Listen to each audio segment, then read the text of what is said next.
AP కేంద్రంగా BJP కొత్త వ్యూహ రచన చేస్తోంది. కూటమిలో భాగస్వామిగా ఉంటూనే సొంతంగా ఎదగాలి అని భావిస్తోంది. జాతీయ స్థాయిలో వచ్చే ఎన్నికల కోసం ప్రణాళికలు రచిస్తోంది. ఇదే సమయంలో వరుసగా జరగనున్న పలు రాష్ట్రాల అసెంబ్లీ ఎన్నికలను ప్రతిష్టాత్మకంగా తీసుకుంది. ఇక దక్షిణాది రాష్ట్రాలలో బలం పెంచుకోవడం కీలకంగా భావిస్తున్న బీజేపీ కొత్త ప్రణాళికలు సిద్ధం చేస్తోంది. భవిష్యత్ రాజకీయ వ్యూహాలలో భాగంగా డిప్యూటీ సీఎం పవన్ కు మోదీ కోర్ టీంలో స్థానం కల్పించేలా ఆఫర్ ఇచ్చినట్లు సమాచారం. పవన్ ఆమోదం తెలిపితే ఏపీలో నాగబాబుకు ప్రమోషన్ ఖాయంగా కనిపిస్తోంది. బీజేపీ నాయకత్వం సంచలన నిర్ణయాల దిశగా అడుగులు వేస్తోంది.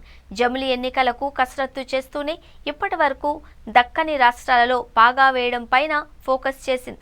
అందులో భాగంగా పార్టీ ప్రభుత్వం ప్రక్షాళనకు నిర్ణయించింది. మోదీ కేబినెట్ విస్తరణ వచ్చే నెలలో జరగనుంది. ఈసారి కేబినెట్లోకి ఆర్ఎస్ఎస్ నేపథ్యం, పార్టీ కోసం సుదీర్ఘకాలంగా పనిచేస్తున్న వారికి తొలి ప్రాధాన్యత ఇవ్వాలి అని భావిస్తోంది.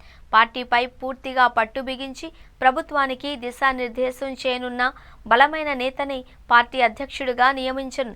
ఈ మేరకు రాష్ట్రీయ సంఘ్ నేతలకు, బీజేపీ అగ్రనేతలకు మధ్య ఏకాభిప్రాయం కుదిరింది అని సమాచారం. కేంద్ర కేబినెట్ విస్తరణలో భాగంగా ఏపీ నుంచి పవన్ కు అవకాశం ఇవ్వాలి అని బీజేపీ భావిస్తోంది. 2024లో అధికారంలోకి వచ్చిన తరువాత టీడీపీ నుంచి ఇద్దరికి మంత్రి పదవులు దక్కాయి. కానీ జనసేన మంత్రి పదవి తీసుకోలేదు. ఇప్పుడు మారుతున్న సమీకరణాలలో భాగంగా పవన్ ఆమోదం చెబితే మోదీ కేబినెట్లో కీలక పోర్ట్ఫోలియో ఇచ్చేందుకు రంగం సిద్ధమైంది. పవన్ ఏపీలోనే కొనసాగితే మోదీ రాజకీయ కోర్ కమిటీలో పవన్ కు అవకాశం ఇవ్వనున్నారు. తమిళనాడులో గెలుపు బీజేపీ ప్రతిష్టాత్మకంగా భావిస్తోంది. కొంతకాలంగా పవన్ సైతం తమిళనాడు కేంద్రంగా వ్యూహాత్మకంగా వ్యవహరిస్తున్నారు. ఇదంతా బీజేపీ వ్యూహంలో భాగంగానే కనిపిస్తోంది. పవన్ అంగీకరించి కేంద్ర కేబినెట్లోకి వెళితే ఆయనకు తమిళనాడులో సహబాధ్యతలు అప్పగిస్తారని చెబుతున్నారు. కేంద్ర మంత్రిగా పవన్ ఒప్పుకుంటే ఏపీ కేబినెట్లోకి నాగబాబు ఎంట్రీ ఇవ్వనున్నారు. నాగబాబు కేబినెట్లో చేరిక అంశం సైతం ఢిల్లీతో ముడిపడి ఉంది అని కూటమి నేతలు ఇప్పటికే చెబుతున్నారు. పవన్ ఏపీలోనే కొనసాగాలి అని భావిస్తే ఎన్నికల ప్రచారం వరకు ఆయన సేవలు వినియోగించుకునే అవకాశం ఉంది. పవన్ బీజేపీ కోసం ఇతర రాష్ట్రాలలోనూ ఎన్నికల ప్రచారం నిర్వహించారు.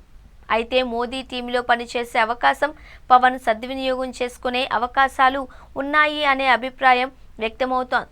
దీంతో వచ్చే వారం కీలక నిర్ణయాలు జరిగే అవకాశం కనిపిస్తోంది.